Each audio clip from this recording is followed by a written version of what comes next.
within milliseconds. Oh my gosh! Oh my Oh my gosh! He's blundered it! We had huge final round drama in the Tata Steel Masters round 13. So going into this round, there were 4 players who could still potentially win the tournament. But Abdusattorov was sitting favourite and Giri second favourite. Now it's this Giri game we're going to take a look at. He was playing against Richard Rapport. And wait till you see the look on one of these players' faces when the huge blunder happens on the board. So let's see what happened. Giri kicks off here with pawn to e4. And now c5 from Rapport, a fighting Sicilian, immediately imbalancing. Now knight f3, the pawn comes to d6, and Giri opts for the open Sicilian here with pawn d4. We see captures, knight takes, these 2 knights develop, and now we don't get a6, that's the Najdorf variation. You see a lot of that at the top level, but instead knight c6 is the classical Sicilian variation. Now bishop g5 carries on the aggressive development, and here we see a very unusual move. So most common is pawn e6, you prepare to recapture with the queen here, develop the bishop to e7, but g6 was played in this game, and it allows Giri to shatter this pawn structure here, which he duly does. The pawn recaptures, and you can now see this isolated pawn on d6. So what's the big idea from Rapport? Well, he's got the bishop pair, and he's going to go for some dynamic play to offset the pawn structure weakness. So now bishop to b5 from Giri, and this is a really interesting cat and mouse moment because the bishop now comes to d7, breaking that pin, protecting the knight, and now this bishop hops back to c4 and bishop g7. So what's the big idea of going b5 back to c4? Well, we now see it because Giri captures on c6, and now you can't recapture with the pawn. Because you decoyed that black bishop to d7 here, well, it blocks the queen's protection of this pawn, it forces bishop recapture to hold on to this one, and now you can still make use of this d5 square for one of your minor pieces. So both players now castle their kings, and queen d3 is very logical, preparing to pile on the pressure on this d pawn. Rook c8 now from Rapport, and this is very instructive. So he doesn't start passively defending that d pawn. Instead, he brings his rooks to these open files here, and he goes for dynamic counterplay. And this is why Giri now in turn didn't go rook a to d1, because then there's this move of pawn f5. You abandon this d6 pawn and go for play against this. So if you immediately capture this pawn, for example, well, now the queen takes back, rook takes, and you can shatter this structure here, give up the bishops, and then you capture on e4. Plus you've opened up the rook down here. And there's a few different lines. You know, you don't have to take d6 straight away. You could take here, but then again, there's this takes here, pawn recaptures, queen g5, threat of mates. Lots of different lines like this, right, where black gets loads of play.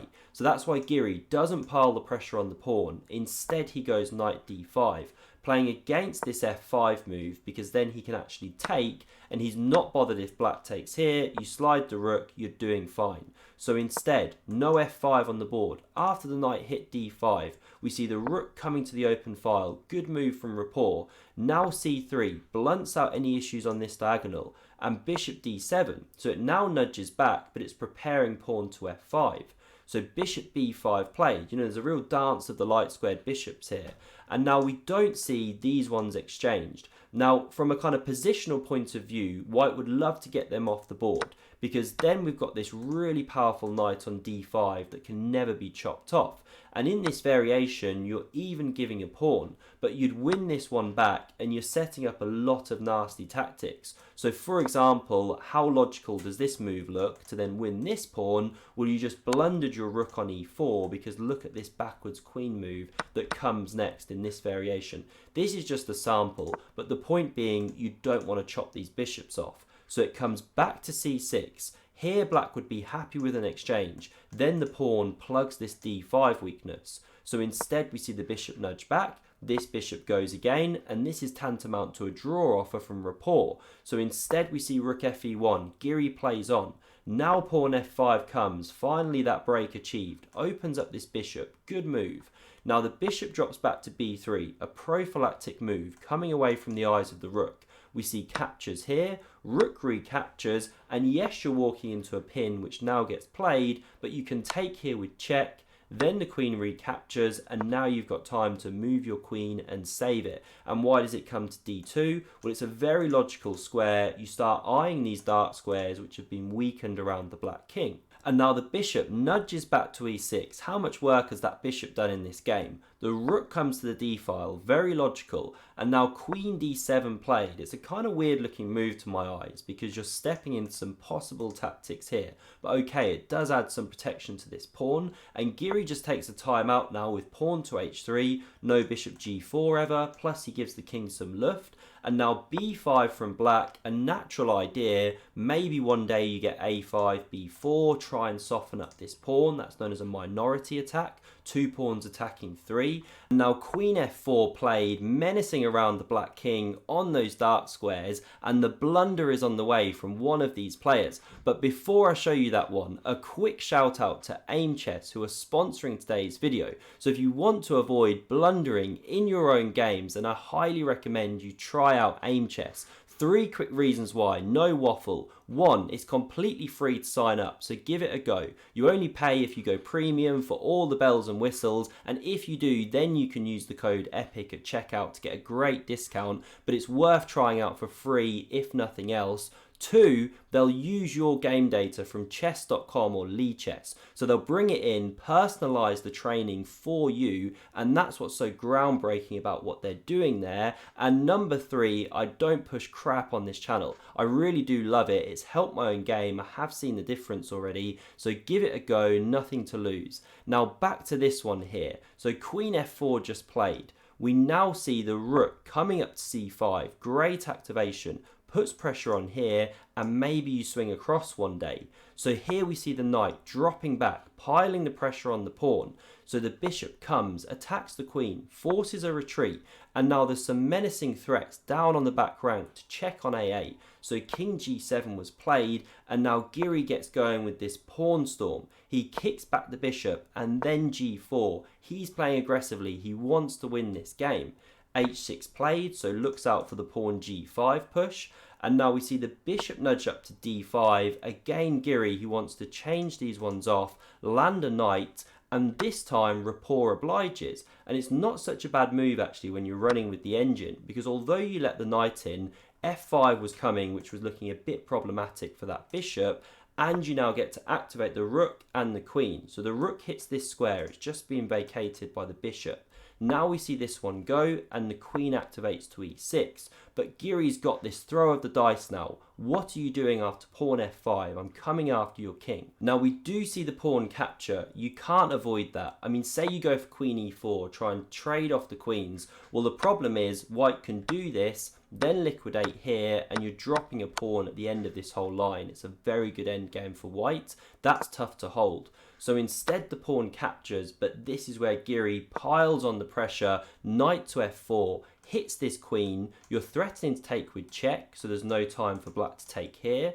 So the queen moved to e5, we see a check from this square, and this is where Rapport now makes a terrible blunder. So in this position, he should step back with his king to one of these squares. You can even go here, but it looks a bit scary because you can get checks coming down here. The rook could be coming to the f-file. So he steps up to g6, but look at the eval bar go nuts. And now check out Giri's face after this move is played. Look at him. Look at Anish Giri. He can't believe it. And he just took a breath. He is going to find it. He is looking. He knows it's there. So what's the move that just kills the game on the spot? Well, maybe you guessed it. The move to play, which Anish found, is rook takes on d6. A devastating blow because the rook can't be captured, or this isn't just check, it's checkmate. That's the big problem. And there's now a threat to just take here, win an entire piece. And if you check here, by the way, it's just no good because the king steps up and there are no further checks. The rook and the queen cover those squares. So instead here, we see the king go to g5, stepping out of the pin. Now it does set a small trap here. So for example, if you take with the rook, which looks really natural, well then black gets a check. And now after king g2, you get another check because the rook has left this file. Now white's still a bit better here, but you've lost a lot of advantage. Why go in for any of this? So instead Giri, he goes rook d5, excellent move, because now after check, which was played, king g2, there are no further checks for the queen, and there's a massive threat to take here. So we see the bishop dropping back to e7, trying to save itself, but now check, the king comes here, and now there are different ways to finish the game, but Giri goes for this one, and it forced resignation. You're checking the king, you're forcing these queens to actually come off the board, and then after the knight recaptures, black's just losing huge material to stave off mate, because there's a threat to deliver a checkmate here. So if you block with the bishop, well, the problem with this one is the rook can take here, but more than that, you've vacated this square for the knight to deliver checkmate. So you'd have to try and stop that one by giving up the rook. But this is just an absolutely hopeless endgame, completely lost. And coming back here, if instead of blocking with the bishop, you go rook c5 to stop this checkmate, well, now you can go b4. Really nice stuff, because you're forcing the rook to come away from the protection of the bishop. So it'd have to take, knight takes check, you pick up the bishop, completely lost endgame. And so, what did that mean for the tournament result? Well, I'll reveal it now, just heads up in case you didn't want to know. Well, with this win and Nordebek losing to Jordan van Forest, it meant that Anish Giri won the entire tournament. So a huge congratulations to him, and check out his Twitter if you don't already do so, because it'll be interesting to see what he tweets about this later on. He loves Twitter. I hope you enjoyed this. If you like videos like this, then check out the one on screen for more of the same. Thanks for watching and see you soon.